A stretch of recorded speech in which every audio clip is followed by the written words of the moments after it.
Good morning and welcome back to another episode of Self-Flow Morning News. I am your host, Alex Ramirez, along with Sebastian Aguilar. Today is Friday, January the 17th, and now it is time for our pledges. Now it's time for the Pledge of Allegiance. I pledge allegiance to the flag of the United States of America and to the republic for which it stands, one nation, under God, indivisible, with liberty and justice for all. Now it's time for the Texas Pledge. Honor the Texas flag. I pledge allegiance to the Texas, one state, under God, one and indivisible. Now it's time for the OWL Pledge. I will succeed in school with wisdom and with knowledge. I'll give 100%. I will go to college. I'll do whatever it takes, just like my parents do. I'll sweat the small stuff, just like my teachers do. I'll give no excuses each and every day. I'll close the achievement gap, working hard in every way. With my team and family, I give my OWL Pledge. I will succeed in school with wisdom and knowledge. Go Owls! Hoot hoot! Now it's time for the moment of silence.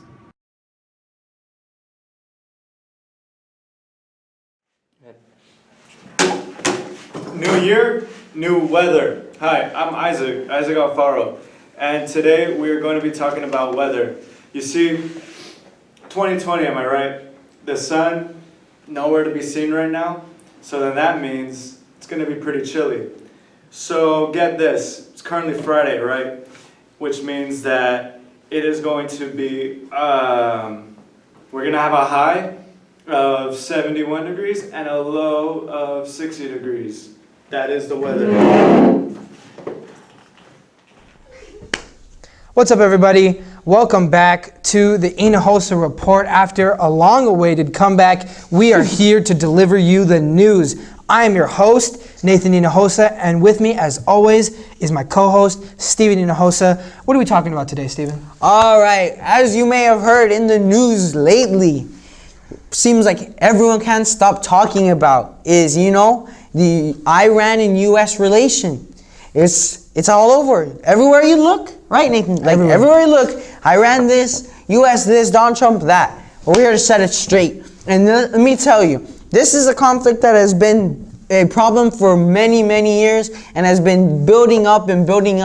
And we and Nathan are going to keep it honest on our news segment, and it's not that big of a deal as what it's played out to be. Look, we can't cover everything. These relations and topics go way far back. Why don't we go ahead and start off by saying, okay, so we're talking about modern day conflict. We're going to go ahead and start things with Obama, that era. So during the 2016, during the Obama administration, relations between Iran and the U.S. were going good. There was seeming to get better. There was the nuclear deal that was proposed, which would allow Iran access to nuclear technologies for development. With U.S. supervision. Exactly. And then essentially they would halt their research into the development of nuclear weapons, essentially. However, moving into 2018 with Donald Trump as the new administration and commander-in-chief, the United States pulled out of the Iranian nuclear deal, and essentially tensions have been rising since then. There had to do with some things with sanctions put on Iran for oil transportation. But most recently, the conflicts that have been going on in these past 1 or 2 weeks or so, essentially what happened was Iran was pretty much pushing its boundaries with the U.S. along in terms of the troops in Iran, U.S. troops in Iran. Donald Trump didn't really take this lightly. And after he noticed that Iran was pretty much messing with the troops and trying to get a little bit of leverage for it was unknown reason, and he decided that he was going to send missiles at Iran. And as many people may know, they killed one of their top generals, and Iran did not take this lightly, as you have probably seen. So the way the escalation of events goes, a relatively small conflict. A few months back, the United States was flying a drone over international waters. Iran shot it down. The U.S. said, hey, that's not cool. Things kind of cooled off for a little bit. Iran retaliated in some sort of way, essentially because of things happening in right now Iran as a part of like collateral damage. Some U.S. Consulates ended up being hurt, and I believe 1 or 2 American military officers were also killed in relation to events happening in Japan. In Iran. In Iran. Oh my goodness, in Iran. And that resulted in a retaliating missile strike that Stephen described as murdering the Iranian General. general. And from here, everyone has pretty much been put on high alert, seeing that this is kind of a big deal, especially for Iran, as this person, their general, was the one who pretty much was leading their charge in terroristic events and is in some way related actually to 9/11. From here, we saw that the tensions were rising, Iran kind of being paranoid in the situation, and then their tensions, like I said, were rising, but they were on high alert. So from here, we see, it was reported a few days ago that a Canadian airline, a commercial airliner carrying about 100 plus people, was shot down by Iran. And Many including Iranian civilians. yeah. So yeah, exactly. So basically, this meaning that these were no threat to Iran, basically were killed for no reason. And the reason they were killed, obviously, was because Iran thought this was a threat to their country and was some sort of missile or projectile. From there... So essentially from this point, so right now the way that relations stand, essentially for the past, this is Friday, for the past 2 weeks? For the past about 3 to 5 days or so, protests have been going on in Iran against the Iranian government. Essentially, claims are being made that the Iranian government is, not properly caring for the people, but there still is anti-U.S. sentiments. It's kind of a 50-50 right now. A majority of the protesters were actually relieved at the U.S. drone strike, but there are still many citizens in Iran, as with all political ideas or events. There's kind of both sides. So where we are currently is that these protests are going on, and we might see a move into international action as Iran may be charged for firing live rounds onto its own citizens. From our perspective and from what we can see, we can only wonder really at this point where this conflict is to go. But as always, stay informed. If you want to know more on this topic, do your research, and please feel willing to reach out to us if we've made any bad statements or said anything that's incorrect based on your own research. Find us in the halls. Keep up with it. Stay informed. This is the Inner Host Report, signing out. All right, and welcome back to SoFlo Sports. I'm your host, Alex Ramirez, along with Sebastian Aguilar. Today for SoFlo Sports, we're going to talk about not only the college championship game between LSU and Clemson, but also NFL playoff standings and UFC 246. NFC AA championship game. On Monday, LSU defeated Clemson, making the record 15-0 in a 42-25 loss on Monday night. Some may say that this was, in their wheelhouse, since this was in Louisiana and this was not a neutral zone game. What do you think about this? I believe Joe Burrow had a statement to make as the Heisman Trophy winner this year, and he definitely showed up. Ring me. He taunted the whole crowd with ring me because he knew he was going to get that college ring. Definitely. All right, NFL playoff. We have a lot to talk about because during winter break there was not only wildcard games but also divisional games last week. So let's start off with the AFC wild games. First off, major upset. Not only the Patriots were in the playoffs, or the wild card game, haven't been a wild card game for 10 years, but they beat the Titans the Titans beat Patriots 20-13 at Gillette Stadium. What do you think about this so far? Most disappointing loss in the playoffs so far.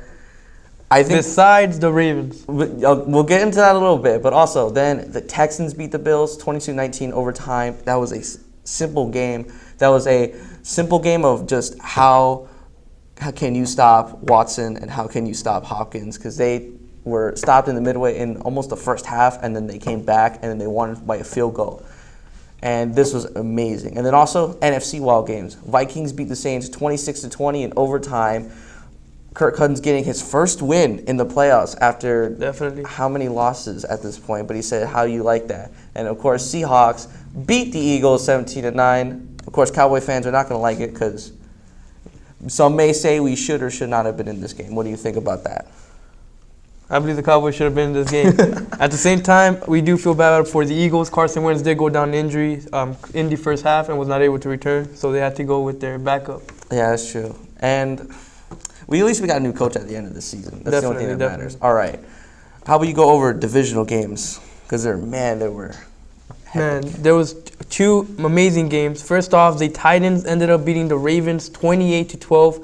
It was a big upset. The Ravens were favorites to at least reach the AFC Championship, and Indeed. they Indeed, couldn't do it. I picked them to go AFC champ. I thought it was going to be a battle between either the Chiefs and Chiefs and Ravens for this, but man, speaking of the Chiefs beat Texans 51-31 in the divisional game. Heartbreaking loss for Texans. What do you think Texans had a 24-0 lead, and How do you ended up- blow that? And They ended up meaning choking. in just the second quarter alone, they not only caught up but got ahead barely by maybe 3 or 4 points, I believe. And then also the NFC. What do you think about the NFC? Green Bay beating Seahawks. I picked the Seahawks to go to the championship. I thought it was going to be a rematch between the 49ers and the Seahawks at the end. But it's Green Bay. Aaron Rodgers somehow pulled out a rabbit out of his hat. It is clear that the Seahawks were facing a lot of injuries, and they were not prepared for a Packers team that was well rested. You saw that they had to sign Jones. Marshawn Lynch. They have no running back depth. Aaron and Jones. of course, the receivers were just kind of tired and did not match up to Green Bay's. Aaron Jones. He's going Aaron to be Jones. the X factor for the next game, which will include the 49ers as they beat the Vikings. Tough loss for Kirk Cousins, but next year I feel like will be his year. 49ers looking dominant. Jimmy is looking more motivated than ever to make it. Who do you think is going to win between Green Bay and 49ers? I believe that if the 49ers are ever going to get a chance to go to the Super Bowl, It's now. it's now. So I believe Yeah. I'm rooting for the 49ers. I ain't going to root for Green Bay. Aaron Rodgers, I don't know. He's been very controversial this season by talking bad about his teammates, talking about this, sort of not blaming himself for losses if 49ers are going to take this. But also, too, the AFC game, the Chiefs versus the Titans. Titans are having the biggest momentum by taking literally the number 1 and the number 2 seed. They are the underdog. They are such an underdog. But is it Mahomes' season? Is it Mahomes' time? I believe that the Chiefs are going to take over the Titans. You believe the Chiefs? Okay. It goes down to talent, and the Chiefs just have the better team. All right. If you had to say a score, what would it be? I'm going to go with 28-17. All right. First time we're going over UFC 246. This has been one of the most hypest cards as of this year. And there's not only that, but also many good cards following the year. Sebas, take this away. The first bout is a women's bantamweight between Holly Holm and Raquel Pennington. Holly Holm being a former champion, and Raquel Pennington coming as a number 1 contender. It's going to be a great match, and I believe that Holly Holm is going to take it. Okay. Let's go over the next fight, man. This is a very low prospect fight, but this is going to be a good fight. Alexei Oleinik versus Maurice Green is the men heavyweight bout of the night, and my money's on Green. Your money's on Green. Okay. Knockout or submission? I'm going knockout. It's a heavyweight. All right. You're picking a lot of knockouts for this. All right. Next fight. Claudia Guedahal versus Alexa Grasso, women strawweight. Who you picking for this one? I'm rooting for Claudia Gadelha. I'm a big fan of hers, and I think that this might go all the way. Decision. All right. Let's ask. Knockout or submission? Submission? All It was going to go to decision. All right. Another fight also, Anthony Pettis versus Diego Ferreira, men lightweight. Who are you picking for this one? I'm actually going to go with Anthony Pettis in this one. All right. I might pick Ferreira on this one, but I understand why you're going for Anthony. And finally, the main event. The main event that's been hyped for nearly almost 5 months. Cowboy versus Conor. Conor McGregor versus Donald Cerrone. Who are you picking for this one? I'm going I'll with pick a him knockout win Conor within McGregor. 2 rounds for Conor McGregor. Of course. Donald is such an underdog, and I feel like he might upset everybody just because of Conor making his comeback. Do I think Conor will be in a knockout? I don't think in the first round. I think it might go maybe 3rd or 4th. third or fourth knockout round for Connor. But who knows? Because this is a 50-50 for me. I feel like Donald can win this, and Donald will cement himself hugely. But I got to go with Connor. And that is all today for SoFlo Sports. I'm Atticus. I'm Sebastian. See y'all next week. All right, and now it is time for announcements. Homecoming 2020. This Saturday is the homecoming dance for high school students from 7 to 9 p.m. The theme is Masquerade, and so if you want a ticket, today is the last day to buy tickets for $5 from Scholar Parliament. If you want to buy more tickets, or if you want to buy a ticket on the day, it'll be $7 at the door, so make sure to buy your tickets. The IDEA 5K run will be taking place on Saturday, January 25th, and it'll start at 9 a.m. School will provide free transportation if students have turned in their permission slip. Senior lunch. Class of 2020. Today is the senior lunch from 2:30 to 3:30 in the ISF gym. Seniors can bring 2 guests to enjoy barbecue and socializing. And that is all for today. I'm Atticus Ramirez.